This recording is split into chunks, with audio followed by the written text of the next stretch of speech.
students, today we will do our one sum of journal. As you know, we will start our chapter journal, which means a day in which we record our day-to-day transactions. So girls, आज हम करेंगे illustration number 5. So please listen this sum carefully. First transaction is January 1st sold goods for rupees 10,000. कुछ नहीं given, it means हमने goods बेची और पैसा आ गया. सो हम एंट्री क्या करेंगे, जनवरी 1st पैसा आया तो वो क्या होगा, debit, cash account debit to sales account.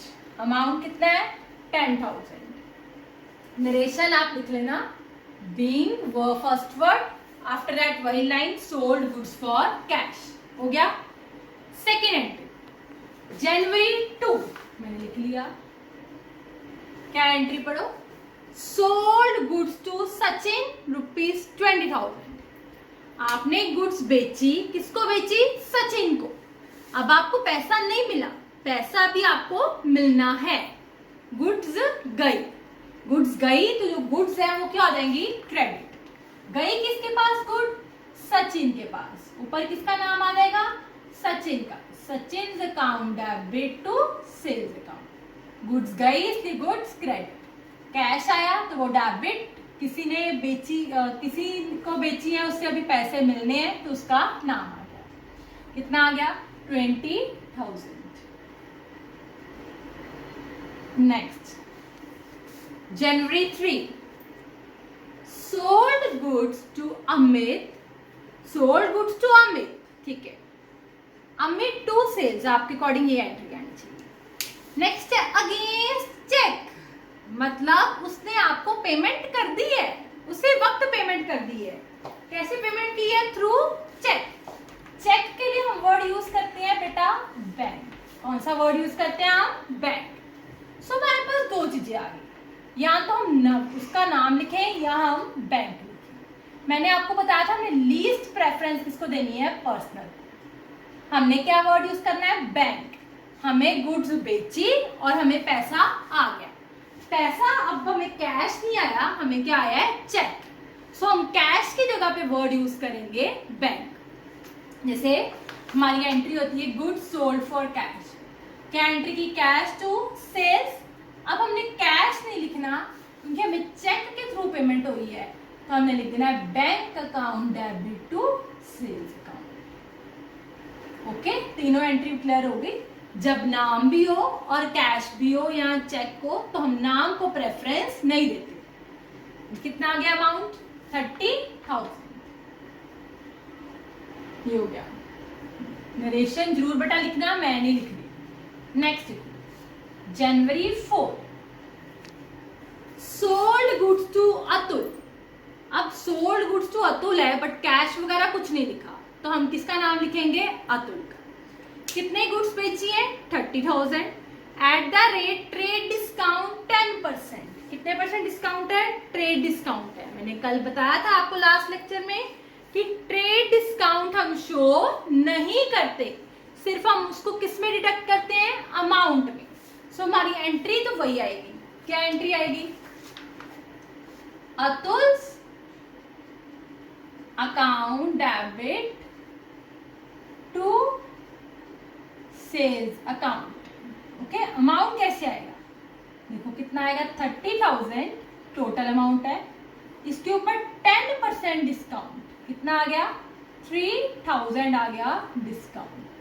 तो नेट अमाउंट कितना बन गया हमारा, 27,000. कितना बन गया, डिस्काउंट माइनस करके हमने यहाँ अमाउंट लिख देना है 27,000. ओके, अगर ट्रेड की जगह कैश डिस्काउंट होता तो हमने उसको शो करना था, बट अब सिर्फ ट्रेड डिस्काउंट है तो इसको हमने शो नहीं करना. ठीक है. Next is January 5 sold goods to Sunil. आपने गुड्स बेच दी सुनील को. कितने का, 1,25,000. And received a cheque. यही बात आ गई, यही वाली. उससे चेक ले लिया आपने, तो हमारी एंट्री क्या बन गई, बैंक टू सेल्स. उसके ऊपर अब ट्रेड डिस्काउंट भी लगा और कैश डिस्काउंट भी लगा। अगर तो बेटा मैंने आपको बताई एक बात, कैश डिस्काउंट तभी मिलता है जब आप उसको थ्रू कैश या through cheque on the spot immediately payment करते हो। तो अगर आप उसी वक्त पेमेंट नहीं करते तो आपको कैश डिस्काउंट नहीं होता। अगर सपोज करो ना लिखा होता है ये रिसीव्ड चेक, इसका मतलब था आपने गुड्स बेची किसको, सुनील को, तो उसने अभी आपको पैसे देने हैं, अभी पैसे दिए नहीं। तो चाहे हमारे दोनों डिस्काउंट लिखे होते बट हमारा लगना सिर्फ ट्रेड डिस्काउंट था, कैश डिस्काउंट नहीं लगना था, क्योंकि उसने अभी हमें पेमेंट नहीं करी। बट इस केस में उसने हमें पेमेंट कर दी है चेक के थ्रू, सो हमारे दोनों डिस्काउंट लगेंगे, ट्रेड भी और कैश भी।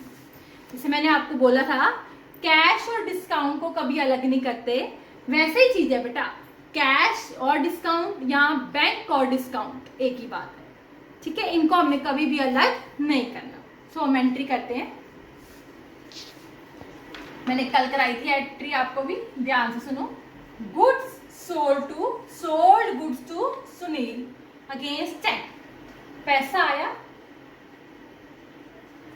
Bank account debit.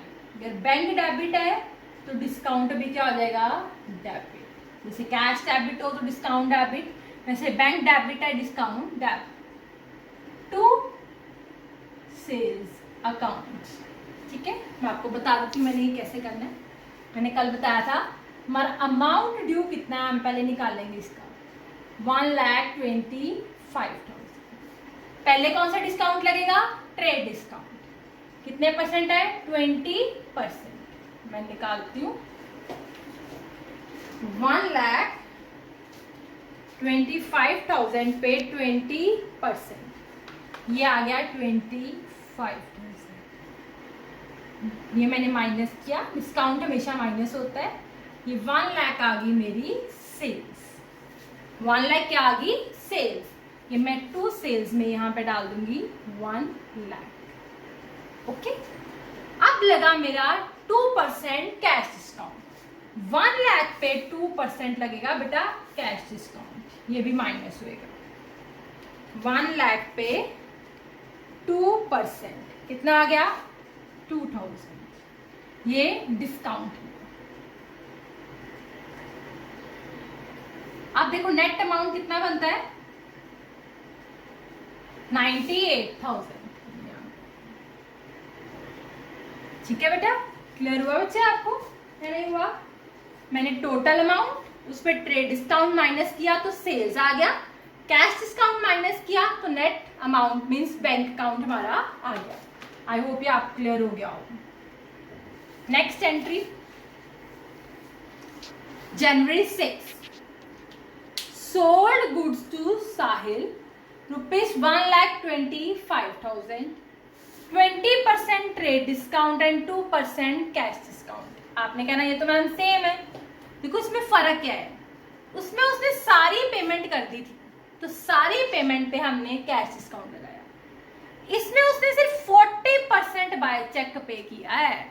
जितना वो पेमेंट करेगा उससे वक्त उतने पे ही उसको कैश डिस्काउंट मिलेगा, सभी पे उसको कैश डिस्काउंट नहीं मिलेगा। सो उसने 40% अगर पेमेंट की है तो उसको 40% पे ही कैश डिस्काउंट मिलेगा। ओके, देखो मैं एंट्री कैसे करती हूँ। जनवरी 6 किसको बेचे, साहिल को, और पैसे आ गए। अब देखो मैं एंट्री क्या करूंगी, बैंक अकाउंट डेबिट, मेरे को सारी पेमेंट नहीं आई, 40% पेमेंट के लिए मैंने एंट्री डाली है बैंक डिस्काउंट अकाउंट डेबिट। बाकी किस में चला जाएगा फिर, साहिल में, Sahil account debit to sales account. Okay, बहुत ध्यान से ये एंट्री समझो, bank account debit, discount account debit, Sahil account debit to sales account. अगर आपने साहिल की अलग भी करनी है, आप चाहे अलग कर लो, आपको इजी हो जाएगा। आप ये देखो, बैंक डिस्काउंट टू सेल्स। देखो मैं एक वर्किंग नोट बनाती हूँ आपको उससे क्लियर है। मैंने टोटल सेल्स कितने की है, 1,25,000 की। कितने परसेंट ट्रेड डिस्काउंट है, 20%। वो तो सब पे लगेगा। कितना आ गया 25,000। कितना आ गया ये 1 लाख। यहाँ पे आप लिखी दो, आप इकट्ठी करो, आपको ज़्यादा अच्छे लगेगी। कौन सी थी? सुनिए, सुनील अकाउंट 1 लाख की मैंने टोटल सेल्स की है। 1 लाख मैं सेल्स में डाल दूँगी। लग गया बेटा? बता इतना। 1 लाख की मैंने टोटल क्या की है? सेल्स की है। साहिल नाम, ठीक है। अब 1 लाख की जो मैंने सेल्स की है उसमें मेरे को पेमेंट कितनी आई है? 40% मुझे पेमेंट आ गई है। 1 लाख का 40% मीन्स 40,000 मुझे उसने पेमेंट कर दी है थ्रू चेक। और जो बाकी रह गया मीन्स 60% मीन्स 60,000 उसने मुझे अभी पेमेंट नहीं करी। तो ये मैं किसके अकाउंट में डाल दूंगी? साहिल, कि उसने मुझे अभी पेमेंट करनी है। ओके, जितनी वो पेमेंट करेगा उसको उतने पे ही कैश डिस्काउंट मिलेगा, सारी पेमेंट पे नहीं मिलेगा। ऊपर सब पे मिल गया था क्योंकि सारी पेमेंट करनी। यहाँ सारी पेमेंट नहीं करी, कितनी की है? 40%। सिर्फ 40% पे कैश डिस्काउंट मिलेगा। सो 60,000 अमाउंट हम साहिल में डाल देंगे। ये भी हो गया, ठीक है। अब 40,000 पे मैं लगाऊंगी कैश डिस्काउंट। कितने परसेंट है? 2%। 40,000 पे 2%, ये आ गया 800। यहाँ पे माइनस कैश डिस्काउंट, ये 800 आ जाएगा हमारा डिस्काउंट। तो नेट आपको कितने पैसे मिले हैं? नेट अमाउंट आपने कितना रिसीव किया है? 40,000 माइनस 800, that is 39200। 39200, या आपने चेक कर लेना है। इन तीनों को प्लस करके यही बनता है 60,000 प्लस 800 प्लस 39200, 1 लाख की बनता है। ओके, प्लीज ध्यान से देखो ये सब। Bank discount Sahil to sales. Next entry है बेटा हमारी जनवरी 7। In this transaction sold goods ₹40,000 to Anita for cash. आपने गुड्स बेची कितने की? 40,000 की अनीता को for cash at a profit of 25% on cost. उसके ऊपर प्रॉफिट कितना लगाया? 25%। जब आप किसी को बेटा गुड्स सोल्ड करते हो, मैंने आपको कल बताया था, अपनी कॉस्ट में आप अपना प्रॉफिट ऐड करते हो तभी सेल करते हो। ठीक है, मैंने कॉस्ट में अपना प्रॉफिट को पहले ऐड किया, फिर उसको सेल किया। ये कॉस्ट थी उसकी, ये कॉस्ट लिखी हुई है। कॉस्ट में प्रॉफिट ऐड किया, फिर उसको सेल किया। फिर उसमें मैंने 20% लगा ट्रेड डिस्काउंट और 8% लगा टैक्स। बेटा डिस्काउंट हमारा हमेशा माइनस होता है और टैक्सेस हमेशा हमारे प्लस होते हैं। आप कोई भी बिल देखो, आप कहीं गए हो, मॉल गए हो, वहाँ देखो, अपने बिल में देखो पहले डिस्काउंट माइनस होता है। आप डोमिनोज जाओ, कहीं जाओ, देखो डिस्काउंट माइनस होता है। बाद में जितना नेट अमाउंट आता है उसके ऊपर टैक्सेस प्लस होते हैं। ठीक है, जो कार्टेज पे की है वो एक्सपेंस है, उसकी सिंपल एंट्री होती है जो एक्सपेंस की होती है। सो हम पहले एंट्री करते हैं, sold goods ₹40,000 to Anita for cash. Sold goods to ₹40,000 to Anita for cash, goods बेची। प्रॉफिट की कोई एंट्री नहीं, सिर्फ अमाउंट में प्लस करेंगे।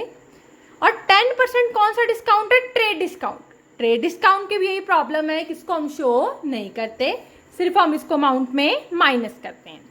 और 8% इसके ऊपर हमारा लगा है टैक्स, जो कि टैक्स हमारा क्या होता है? हमेशा प्लस होता है। सो हमें टैक्स का अमाउंट निकालना है। ठीक है, हम एंट्री क्या करेंगे? Look at the board please. जनवरी 7, देखो ध्यान से देखो मैंने कैसे एंट्री करी है। Okay, cash account debit good sold to Anita for cash, नाम भी है और कैश भी है। सो हम किसको प्रेफरेंस देंगे? कैश को। Cash account debit to sales account to tax, tax GST भी हो, डीएसटी है, टू टैक्स अकाउंट या to sales tax account. Okay, cash account debit to sales account to sales tax account. अब देखो मैंने amount कैसे डालना है, इसको ध्यान सुनो। मैंने गुड्स सोल्ड की कितने की 40,000 to Anita for cash. Profit उसके बाद लगाया 25% ऑन कॉस्ट। देखो सबसे पहले कॉस्ट कितनी थी 40,000, इसके ऊपर लगाया मैंने प्रॉफिट 40,000 पे 25% लगाया तो ये आ गया 10,000, मतलब 50,000 कॉस्ट में प्रॉफिट प्लस करके मैंने सेल कितने की करी 50,000। आगे आपको ये वैल्यू गिवन होती थी, अब आपने ये निकाल ली, ठीक है। कॉस्ट पे प्रॉफिट प्लस करके आपने सेल की 50,000, इसके ऊपर ट्रेड डिस्काउंट लगा 20%, 50,000 पे 20% माइनस ट्रेड डिस्काउंट कितना आ गया 10,000। सो आपने नेट सेल्स कितने की करी 40,000 की आपने नेट सेल्स करी है। इतने बात क्लियर होगी। हमने ट्रेड डिस्काउंट को शो नहीं करना, सो हम नेट सेल्स पे टू सेल्स के सामने अमाउंट डाल देंगे 40,000। हो गया क्लियर। उसके ऊपर 8% लगा है टैक्स।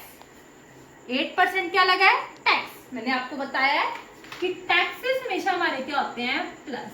नेट पे 40,000 पे 8% कितना आ गया 3,200। तो सेल टैक्स में कितना लिख देंगे 3,200। सो टोटल अमाउंट मुझे कितना रिसीव हुआ 43,200। टोटल या नेट अमाउंट कितना रिसीव किया मैंने 43,200। ये हम कैश में देखो ये सेम आ रहा है, देखो ध्यान से ये एंट्री है हमारी। ओके, पहले profit plus discount minus taxes plus. पहले प्रॉफिट प्लस करके सेल बन जाएगी, फिर डिस्काउंट माइनस नेट सेल्स, फिर taxes plus net amount received. ऐसे लिखना हमने। ओके, उसके साथ ही हमने कार्टेज 100 का पे किया है। जो हमने कार्टेज पे किया है उसकी simple entry, cartage expenses are always debited, cartage account debit, cash गया टू कैश अकाउंट, कितना आ गया 100। Cartage account debit to cash account. I hope ये आपको क्लियर हो गया। So next January 8, sold goods costing ₹40,000 to Anil at a profit of ₹20% on sales. हमें goods की कॉस्ट गिवन है और परसेंटेज ऑफ प्रॉफिट किस पे गिवन है सेल्स पे। मैंने आपको बताया था क्लास में कि if percentage of profit is given on sales but sales are not given, तो हम परसेंटेज किसके ऊपर लगाएंगे कॉस्ट के ऊपर। बट फॉर्मूला हमारा क्या लगेगा,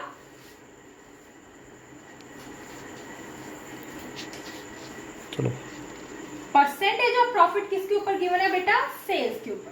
बट हमें क्वेश्चन में सेल्स गिवन नहीं है, हमें क्या गिवन है कॉस्ट। मैंने आपको बताया था कल, if percentage of profit is given on sales but sales are not given, then हम प्रॉफिट की परसेंटेज किसके ऊपर लगाते हैं कॉस्ट के ऊपर। बाय अप्लाइंग द फॉर्मूला, याद होगा आपको, R/100 minus R। R means rate over 100 minus R। Sold goods, आपने गुड्स सोल्ड की, किसको सोल्ड की अनिल को। पहले हम ये एंट्री लिखते हैं। 20% ट्रेड डिस्काउंट भी है, ट्रेड डिस्काउंट तो हम शो करते नहीं है, सो हम सिंपल एंट्री देखो January 8 Anil's account debit to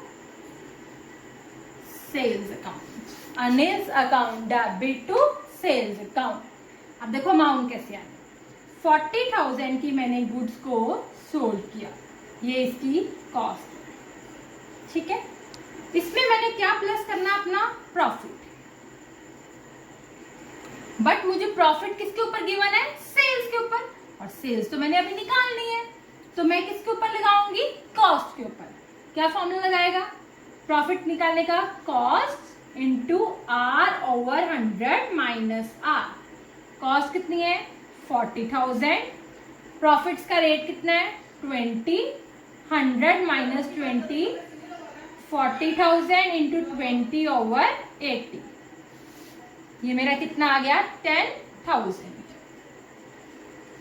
कितना आ गया प्रॉफिट्स मेरा 10,000। आई होप ये आपको क्लियर हो गया पॉइंट कि मैंने प्रॉफिट कैसे निकाला है, cost into R, rate over 100 minus rate. कितना आ गया ये 50,000 मेरा आ गया सेल प्राइस। बट इसके ऊपर ट्रेड डिस्काउंट भी है जिसको हम शो नहीं करते, सीधा अमाउंट डिडक्ट करते हैं माइनस ट्रेड डिस्काउंट। 50,000 पे कितने परसेंट लगेगा, ट्रेड डिस्काउंट हमें गिवन है 20%, ये आ गया 10,000। सो नेट आपको सेल्स कितने की करी है आपने 40,000 की। कितने की सेल्स करी है आपने नेट 40,000 की। सो हम एंट्री डाल देंगे 40,000, 40,000। क्लियर है। नेक्स्ट कार्टेज भी पे किया है तो उसकी entry cartage account debit to cash account that is 100 and 100। January 9 Sachin rejected and return 10% goods. ऊपर हम सचिन को देखते हैं कहाँ है, ये जनवरी 2 में सचिन, आपने गुड्स सोल्ड की थी सचिन को, सचिन टू सेल्स, उसको पसंद नहीं आई, उसने 10% गुड्स मतलब 20,000 का 10% मीन्स 2,000 उसने आपको वापस कर दी। गुड्स फिर आपके पास आ गई, सेल्स वापस आ गई, तो हम क्या बोलते हैं जनवरी 9 को जब सेल्स वापस आती हैं, सेल्स रिटर्न अकाउंट डेबिट, किसने वापस की है मुझे सचिन, टू सचिन अकाउंट। कितने 20,000 का कितना परसेंट 10% मीन्स 2,000 उसने मुझे रिटर्न कर दी। Okay, last entry Atul rejected and return. Entry same वही जनवरी 10 अतुल ने रिजेक्ट किया, एंट्री क्या बन जाएगी sale return account debit to Atul account. अब अतुल ने कितना रिजेक्ट किया देखो 10% ऑफ गुड्स। कितने गुड्स देखो अतुल की, ऊपर आप अपने देखना अतुल, आप देखो अपनी नोटबुक पे जनवरी 4 में गुड्स अतुल को सोल्ड की थी 30,000 10% ट्रेड डिस्काउंट पे। मीन्स आप देखना वहां पे मैंने 27,000 अमाउंट लिखा होगा कि मैंने उसको कितने की गुड्स सोल्ड की थी 27,000 की। इसका 10% हमने निकालना है जिसपे नेट अमाउंट पे हमने सेल की थी 27,000 आफ्टर डिडक्टिंग ट्रेड डिस्काउंट। इसका 10% रिटर्न हो गया means 2,700। Okay, so that's it with the sum. If you have any query then you can ask them. Thank you.